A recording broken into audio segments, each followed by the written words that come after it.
Keributan terjadi di kantor DPRD Riau. Dua anggota DPRD saling cekcok sehingga massa dari kedua kubu saling baku hantam.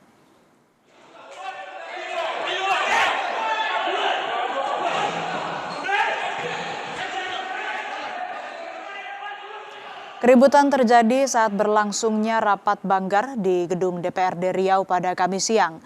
Dua anggota DPRD Riau terlibat cekcok. Baku hantam terjadi antara dua kubu massa di dalam gedung dewan yang menyebabkan seorang petugas keamanan terluka. Polisi tengah menyelidiki kasus ini dengan mengamankan barang bukti dari TKP.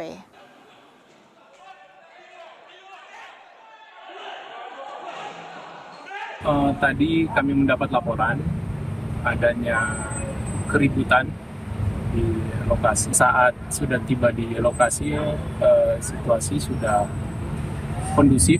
Jadi untuk sementara pihak kami, Polda Riau dan Polresta bekerja sama untuk mengumpulkan